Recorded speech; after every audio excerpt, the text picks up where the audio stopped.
Welcome to the Repusion Podcast, where we transform patient care. Welcome back, everybody, to another deep dive. And, today we're going to do a deep dive on Google reviews for healthcare providers. To help us kind of unpack all this information, we have a presentation that is focused on how to help practices, get more Google reviews. And I thought it was really interesting that according to this presentation, a whopping 75% of patients use Google reviews when choosing a healthcare provider. So this is clearly a big deal. And with me today is an expert from Repusion. Hi, everyone. So I think, we all know that reviews are important. But what I'm interested in is, how much do they actually influence a patient's decision, to choose one doctor or practice over another? Well, it is really like a word of mouth kind of thing. If you look at Google reviews and you see that a healthcare practice or a particular doctor has a lot of good reviews, you're going to be attracted to that practice or that doctor. You're going to feel like, oh, this must be a good place to go. A lot of people seem to have had good experiences here. I think I'm going to give them a try. And this is especially true in healthcare because it's our health we're talking about here. So we want to make sure we're choosing someone we can trust. Yeah, definitely makes sense. And when you think about it, consumers use Google reviews to decide where to eat, where to shop, where to travel. It's just become this natural part of our decision-making process. And it's no different when it comes to healthcare. Yeah. No, that totally makes sense. Okay, so you never get a second chance to make a first impression right. And in the digital age, that first impression is often a business's Google business profile. Yeah, that's absolutely right. Think of your Google business profile as your online storefront. It's the first thing potential patients see when they're searching for you on Google, and it needs to be optimized. Because if it's not optimized, you're potentially missing out on a lot of new patients. In fact, optimized profiles are seeing like a 70% increase in contact from potential patients. Wow, that's huge. Yeah, it really is. So if I'm a healthcare provider and, I haven't really, touched my Google business profile, in a while, what would be like the first step? Would it be to claim it or what? Yeah. Claiming your profile is absolutely the first step. And it's a really simple process. Just go to google.com/business and follow the instructions. And once you've claimed your profile, you want to make sure all the information is accurate and up to date. Things like your address, phone number, website, hours of operation. You want to make sure that all of that is correct. Because if it's not, it's going to confuse potential patients and they might go somewhere else. Yeah, I know I've run into that before, trying to find a business and, the hours are wrong or something. Exactly. And it's super frustrating. It is. It's super frustrating. And, you don't want potential patients to have that experience. And then the next step is to make sure you're appearing in those local search results. When someone searches for doctor near me or dentist in city, you want to make sure your practice is showing up. And that's where optimizing your Google business profile comes in. Okay, so optimizing your profile is super important. What would you say are some of the, kind of simple but effective optimization strategies that you see providers kind of overlooking? One thing I see a lot is providers not really filling out their profile completely. They might have their basic information in there, but they're not taking advantage of all the features Google Business Profile has to offer. For example, there's a section for special attributes, and a lot of providers don't even know it exists. But it's a great way to highlight the unique services you offer. Things like virtual care or online appointment scheduling. Yeah, that's really interesting. Yeah, and these attributes not only provide valuable information to potential patients, but they also help your profile stand out in search results. It's like you're, putting in those extra details that really make a difference. Exactly. And of course, we can't forget about the power of visuals. Absolutely. Photos are huge. You want to have high quality photos of your facilities, your staff, even your equipment. It really helps to enhance your profile and create a more welcoming first impression.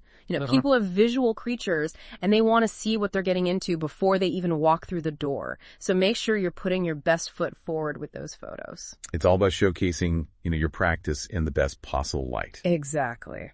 Okay, so we've talked about claiming your profile and optimizing it. But what about actually getting those reviews?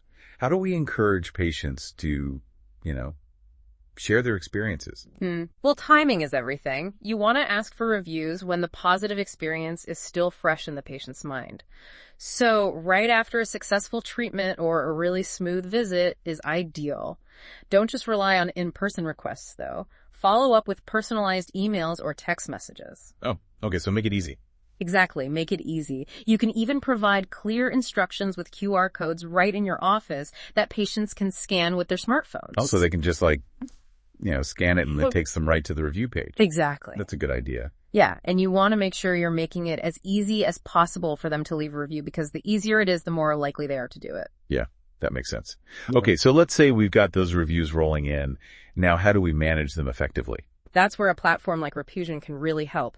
Our software allows you to manage all your reviews from one central platform. So you can track your overall rating, see what people are saying about your practice, and even respond to reviews right from the platform.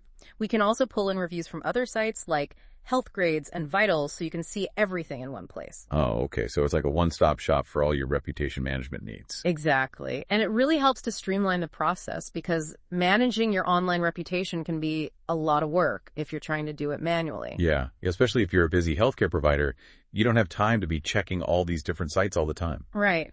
And, it can be hard to keep up with everything. But with Repusion, you don't have to worry about that. We do all the heavy lifting for you, so you can focus on what you do best, taking care of your patients. So it's like having a dedicated team working behind the scenes to keep your online reputation in tip-top shape. Exactly. So it's not just about collecting those reviews, it's about understanding, what those reviews are telling you.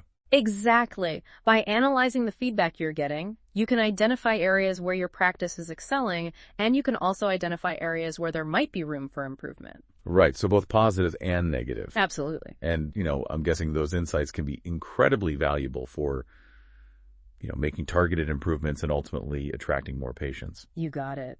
It's all about using that feedback to create a better experience for your patients. And when you create a better experience for your patients, they're more likely to leave positive reviews. And those positive reviews are going to attract even more patients. It's like a cycle of awesomeness. Yeah, exactly. A cycle of awesomeness. And that's what we all want. Exactly. Okay, so this has been a fantastic overview of, optimizing your presence on Google, encouraging positive reviews. But you know what happens when you do get feedback that isn't so positive? How do you handle that? Well, that is a very important topic. And we're going to dive into the art of handling negative reviews when we come back from the break. All right, so welcome back, everybody, to the deep dive. So before the break, we were talking about the importance of Google reviews for healthcare providers, and how a platform like Repusion can really help, manage your online reputation. But let's face it, no matter how amazing your practice is, you're bound to get a negative review at some point. Yeah, that's true. You can't please everybody all the time. Right, exactly. So how can providers, navigate those tricky situations effectively? Yeah, nobody likes getting negative reviews. No, it's never fun. Yeah. But, the key is not to panic. See them as an opportunity to demonstrate your commitment to patient satisfaction. I like that. Turn that frown upside down. Exactly. But practically speaking, what are some of the first steps a provider should take when they encounter a negative review? Well, the most important thing is to respond, and respond promptly. Ignoring a negative review can actually do more harm than good. How so? Well, it can make it seem like you're not interested in addressing patient concerns, like you don't care. Yeah, that makes sense. And, in today's world where everything is so public and transparent, you really can't afford to ignore negative feedback. So we're responding to every negative review. Uh-huh. But what's the best way to go about it? Are there, certain things we should say or avoid saying? Yeah, absolutely. The tone of your response is crucial. You want to maintain a professional and empathetic tone, even if the review is, particularly harsh or unfair. That can be tough. Yeah, it can be. But it's important to remember that you're not just responding to the person who left the review. You're responding to anyone who might be reading it, including potential patients. So you want to come across as understanding and reasonable. So even if we don't necessarily agree with the review? Yes, even if you don't agree with everything in the review, you should still acknowledge the reviewer's concerns and apologize for any negative experience they may have had. Something like, "We appreciate your feedback and are sorry to hear you had a negative experience." Got it. You want to show potential patients that you take feedback seriously and that you're committed to resolving issues. Yeah, it's all about, showing that you care. Exactly. But how do we address those concerns without, violating HIPAA? We can't be revealing protected patient information. Right. That's a really important point. And you never want to confirm or deny specific details mentioned in a review that could potentially reveal private health information. So instead, keep your response general. and offer to take the conversation offline. You can say something like, "We take all patient concerns seriously and would like to learn more about what happened. Please contact us directly at phone number or email address so we can discuss this further." Okay, that's a good example. It acknowledges the concern, Yeah. Without giving away any sensitive information. Yeah. And provides, a way for the patient to connect with you directly. Right. Okay, so what about those situations where a negative review might be like completely inaccurate or irrelevant? Like maybe it's a review for the wrong business, or, someone's just ranting about something that has nothing to do with the practice. Yeah, you get those sometimes, and those can be really frustrating. But it's still important to respond in a calm and professional manner. You might politely point out that the review seems to be intended for a different business, or gently redirect the conversation back to the services you provide. So even in those cases where the review seems, totally off base, we're still aiming for that, constructive and informative response. Exactly. Because again, potential patients are reading these reviews. And you want to use every opportunity to show that you are reasonable and approachable and committed to providing excellent care. It's all about perception, right? It really is. And it's not just about responding to negative reviews either. It's about using patient feedback, both positive and negative, to actually improve your practice. Okay, so how do we do that? Well, with a platform like Repugen, you can analyze the sentiment expressed in your reviews, identify recurring themes, and pinpoint those areas where your practice might need to make some adjustments. Oh, so it's not just about, managing your online image. It's about using those insights to actually, make your practice better. Exactly. Think of it as a continuous feedback loop. You collect reviews, analyze the data, identify areas for improvement, implement those changes, and then you continue to monitor your online reputation to see, how those efforts are impacting your overall rating. It's like a, built-in quality assurance system powered by the voices of your patients. Exactly. But, it's probably a lot of work to manually track all that data and figure out, where to focus your efforts. Right. And that's where Repugen comes in. Our platform does the heavy lifting for you. We aggregate your reviews, analyze the sentiment, and provide you with actionable insights so you can focus on what matters most, providing excellent care to your patients. We also offer tools like patient experience surveys and Net Promoter Score or NPS surveys to help you gather even more feedback and pinpoint those areas where you're really exceeding expectations. So it's a really comprehensive approach to online reputation management. It's not just about, reacting to reviews. It's about being proactive and using that feedback to actually improve and grow. Exactly. It's about leveraging the power of patient feedback to build a thriving practice. And Repugen provides the tools and support you need to make that happen. Awesome. Well, this has been a really insightful look at how to navigate, the sometimes choppy waters of online reviews. We've talked about the importance of responding to negative feedback, using patient insights to make improvements, and leveraging tools like Repugen to streamline the whole process. But before we wrap up, I'd love to hear your final thoughts on, what makes a truly impactful Google review? From the perspective of a potential patient, what are those key factors that make people stop and take notice? That's a great question. While every patient is different, there are a few things that consistently stand out. First, of course, is the star rating. Most people are looking for practices with at least a 4-star rating or higher. But beyond the stars, the quantity and recency of reviews also matters. A practice with only a handful of reviews might not seem as credible as one with dozens or even hundreds. And those reviews should be recent, ideally within the last few months. To show that the practice is actively engaged with its patients. So it's not just about the overall rating, but also the volume and the freshness of those reviews. What else should potential patients be paying attention to? Well, don't just glance at the star ratings. Actually read the reviews themselves. Look for specific details and anecdotes that resonate with you. Are patients praising the doctor's bedside manner? Do they mention the friendly staff or the efficient service?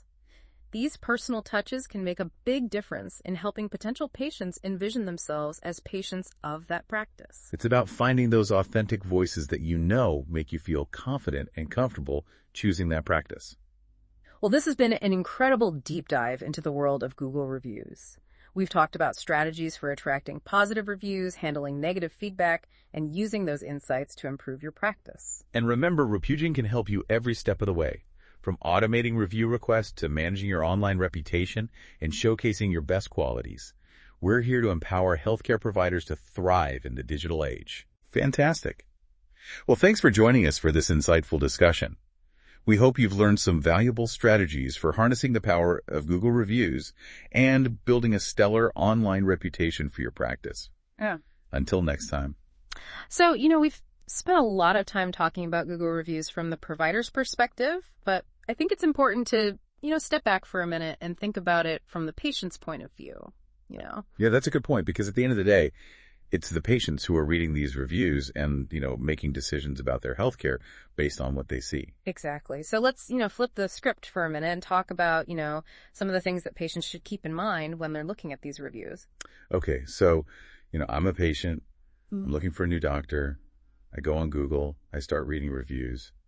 What are some red flags, that should maybe give you pause? Well, it's easy to get caught up in those star ratings. Everybody wants to see a perfect 5 stars. Yeah.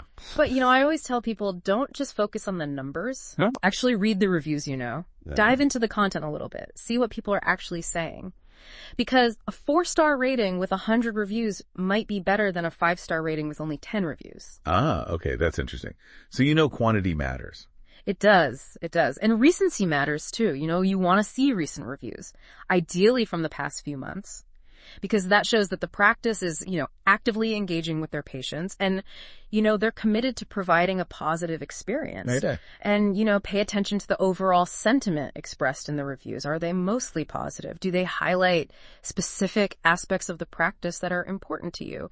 Maybe you're really looking for a doctor who's a good listener, or someone who's really good with kids. Right. See if those things are mentioned in the reviews. And, a few negative reviews here and there shouldn't necessarily be a deal breaker. Every practice is going to have some unhappy patients. It's just the nature of the beast. Yeah, that's true. But if you see a pattern of negative reviews, maybe multiple people complaining about the same issue, then that might be something to take note of. Okay, so don't be afraid to do a little digging. Exactly. And don't be afraid to, trust your gut. If a practice has a lot of positive reviews that highlight qualities that are important to you and, the negative reviews don't raise any major concerns, then it's probably worth checking out. Awesome. Well, this has been an incredibly insightful deep dive, into the world of Google reviews from both the provider's perspective and the patient's perspective. Hopefully we've given everyone some valuable things to think about. Any final words of wisdom before we wrap up? Just remember, online reputation management is an ongoing process. It's not a one-time thing. You got to stay on top of it. And, Repusion can help you do that. Fantastic. Well, thanks for joining us, and thank you to our listeners for tuning in. We'll see you next time on The Deep Dive. Thanks for listening to the Repusion Podcast, your path to better healthcare.